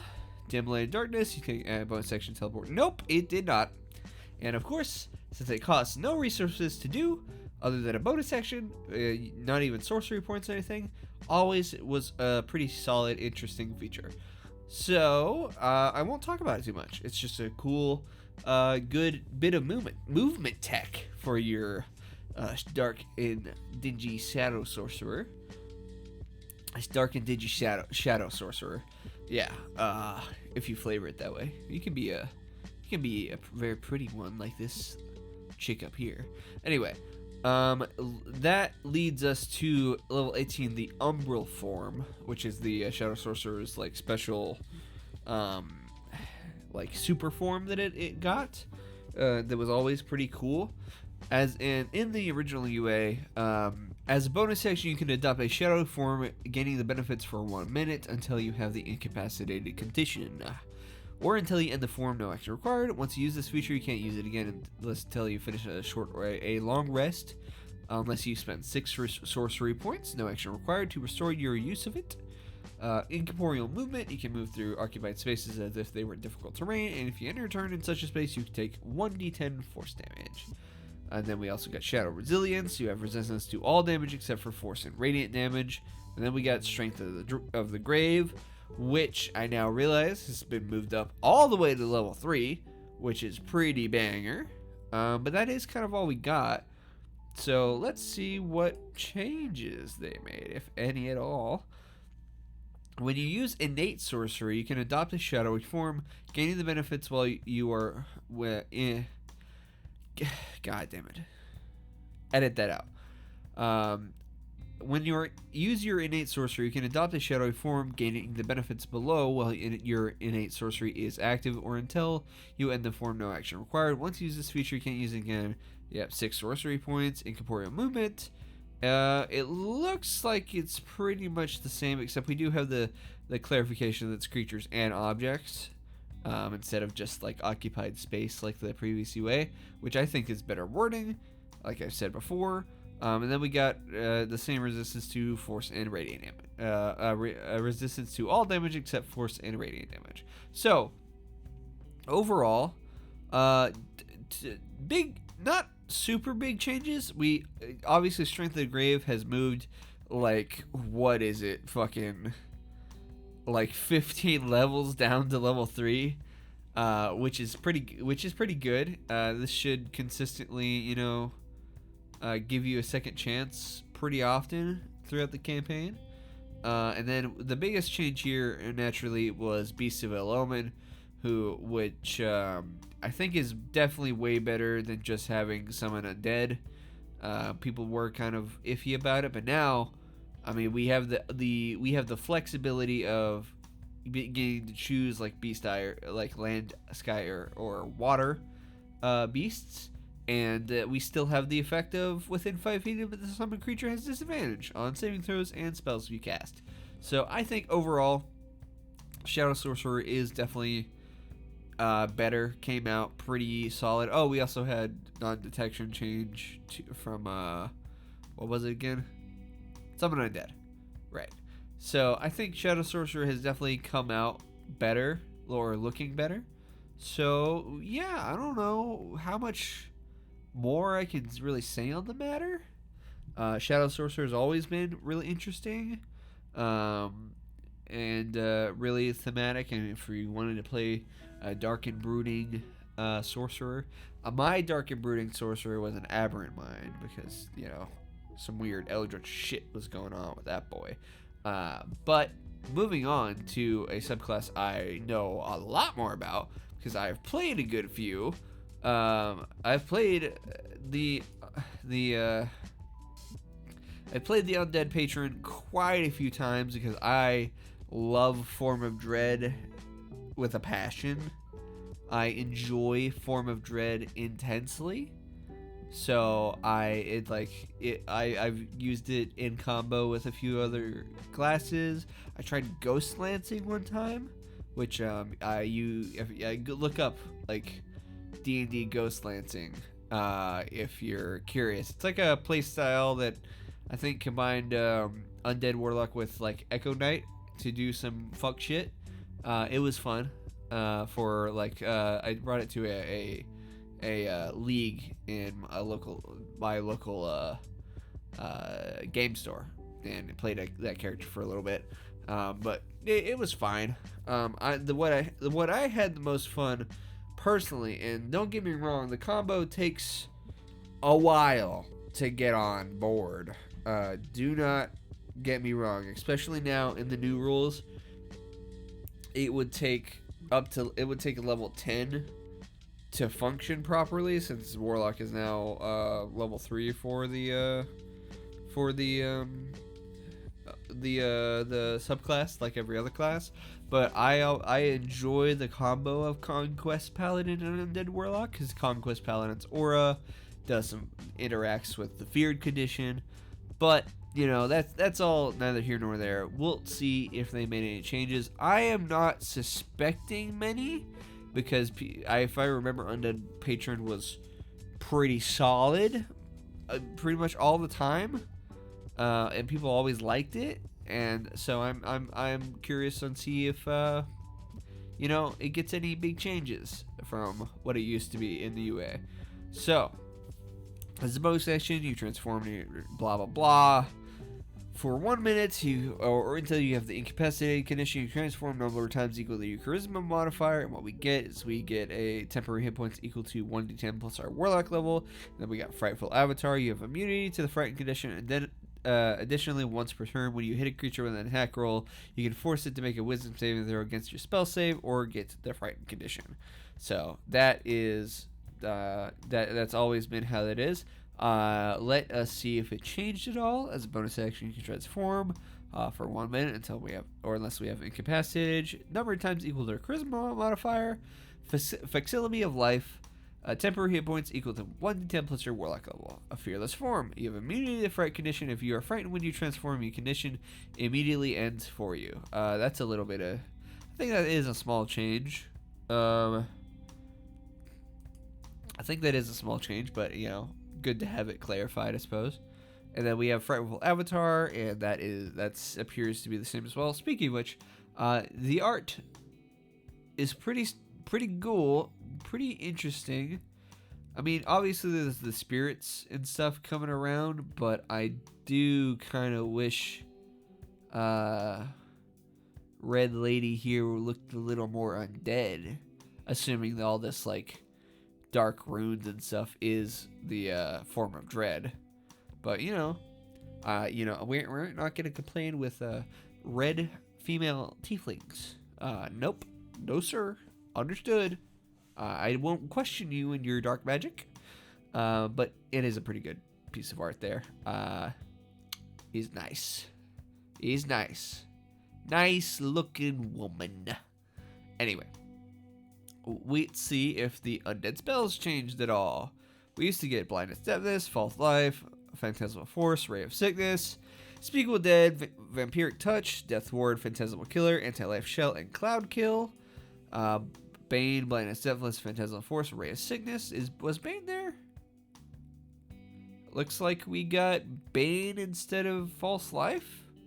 I suppose you do have the invocation that you can get False Life for free a couple times a day.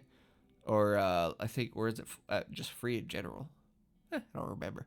But, you know, Bane's a pretty good spell, and it's not normally on our spell list, I think, right? Nope, it's there. Never mind. But anyway, you know, thematically, I'm sure that it makes sense that getting Bane. I don't mind having that instead of False Life. Speak of Dead, Summon Undead. Looks like we got Summon Undead instead of Vampiric Touch. Makes sense. I am perfectly happy to have Summon Undead on my Undead Warlock. And then we get Greater Invisibility and a Phantasmal Killer, which we're taking away Death Ward and getting Greater Visibility instead, which I'm not sure if I'm not really sure if it's better thematics or not, but you know, Greater Visibility is definitely going to be useful, so I guess I won't complain too much, or complain at all really. And then Anti-Life Shell and Cloud Kill should be the same, right? Yeah. Alright, so I guess that we're going to move on to Grave Touched, right? Yeah.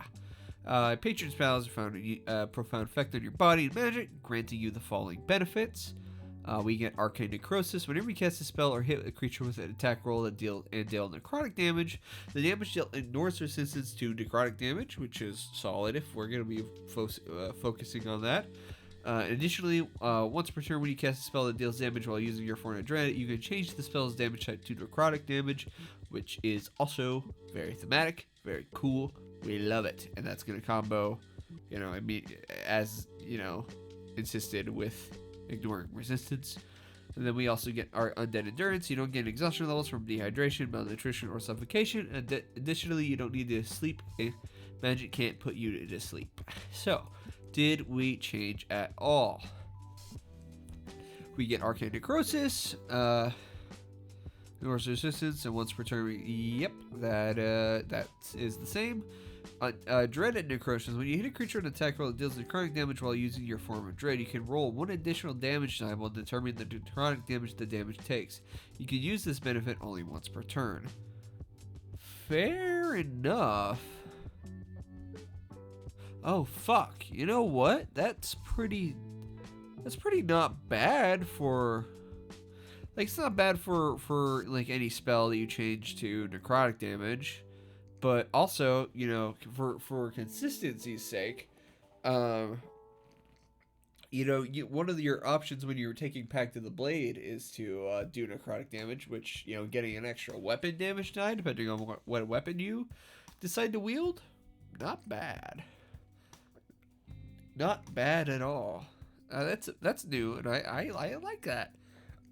I honestly wasn't expecting too many changes because Undead Warlock was already pretty solid, but I will not complain. And then Undead Endurance is the same. Don't need to eat, sleep, or breathe. Just in the, and magic can't put you to sleep. And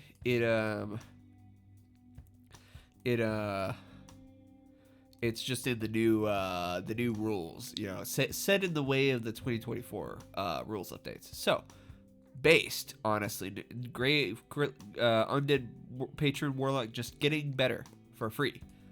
Awesome. We then get Necrotic Husk, which is your connection to Undeath saturates your body. Get the following benefits: you have resistance to necrotic damage while using your form of dread, and you have resistance to necrotic damage while it will use. Oh God, I can English, I promise. While using your form of dread, you can have immunity to necrotic damage. So, resistance normally, immunity while in Necrotic Husk, or while in form of dread. We also have Unholy Resuscitation. If you drop below 0 hit points but don't die outright, you can erupt with deathly energy. Each creature with your choice emanation originating from you makes a Constitution saving throw against your spell save DC, taking necrotic damage equal to 2d10 plus your Warlock level. Failure, blah blah blah. Your hit points change to 10 times your Charisma modifier, minimum of 10 points, and you gain exhaustion. You gain 1 exhaustion level. Let's use it. They're gonna have to change that since we're immune to. And we're not immune to exhaustion in general, just exhaustion from these things. So, let it once per short or long rest. So, let's see what we have changed. This is the same. Resistance to necrotic damage, immunity to necrotic damage, whatever in our form of dread. Then we have Unholy Resuscitation is back. Deathly Energy to D10 plus your Charisma modifier. Failed save has some damage. Your hit points change to twice your Warlock level, and you gain 1 exhaustion level. Would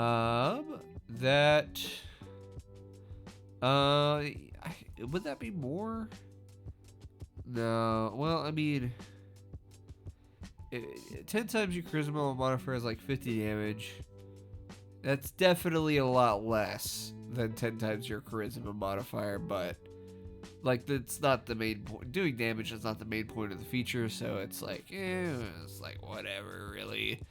But yeah, so pretty much, this is the only thing that changed about Necrotic Husk, which is fine, because Necrotic Husk as a feature is pretty solid. Getting a damage immunity at all is pretty rare. So let us move on to the final thing, Superior Dread. Your form of dread improves, granting you the following benefits while you're using it. You get a fly speed, includes your speed, it can hover. You have profane casting. When you cast a Warlock spell from the Conjuration or Necromancy School, you can cast it without any verbal, somatic, or material components, except material components that are consumed by the spell or have a cost specified in the spell. Then we have Vitality Siphon. Once per turn, when you deal necrotic damage to a creature, you regain hit points equal to your Charisma modifier. It's a so-so capstone subclass feature. It's all right. It's not anything super special. There's a ton of things that give flight. So did they change it at all? Form of Dread improves, grants you the following benefits while you're using it. Dread resistance. You can have a resistance to bludgeoning, piercing, slashing damage. That is new. Ghostly Flight. You get a fly speed, it can hover, it can move through creatures and objects as if they were difficult terrain. Sweet, man. That's like 3 subclasses in this book that can move through walls. Based. And then we have Profane Casting. When you cast a Warlock spell from Conjuration or Necromancy School, you can cast it without any verbal, somatic, or material components, except material. Yeah, that's the same, but we got Dread Resistance, and we got to fly through walls. Awesome. That's cool. So, at the end of the day, Undead Warlock is fucking thriving too. Got some decent little small changes, but I would say is better than it was in the UA, and better than it was in the old Warlock too. So, bonus! I love the Undead Warlock. I love the Undead Warlock. So, you know, can't complain too much. Can't complain at all. This whole book, all of these subclasses have been pretty solid. Hollow Warden Ranger is I think is pretty interesting. Everything got good changes. I can't say that any of these are particularly disappointing or bad. Like there's some changes to the Hollow Warden Ranger that I wish weren't changed. That retained some of its original changes, but in the UA. But you know, we got the removal of needing to cast Hunter's Mark for my features to work. So I will take it. But in any case, I appreciate you guys sitting through this, if you indeed did. And sorry that I've got like 2 different cuts of, you know, timeline and stuff like that, and my constant random rambling. Don't worry about it. It's just how I am. I hope you would be here listening to me for my random rambles. And apologize if at the end of this video I sound a little stuffy for some reason. My nose hates me making D&D videos, and it gets all stuffy, specifically when I want to make D&D videos. I don't know why. Don't ask me. It's a pain in my ass. I ask this question every time. Why do you constantly get stuffed up whenever I try to make D&D videos? You're annoying the shit out of me. Anyway, I appreciate you chilling out here with me. And if you'd like to see me around, then feel free to join the Discord server. It should be linked below. And I stream every Tuesday over on Twitch. So if you want to see me play some games in between the D&D content drops, then you are welcome to do that. I also upload all the streams to YouTube eventually. I'm a little lazy about it sometimes, but they get there one way or another, in some form of time. But if you wanted, if you wanted to support me monetarily in any way, I do have a Ko-Fi.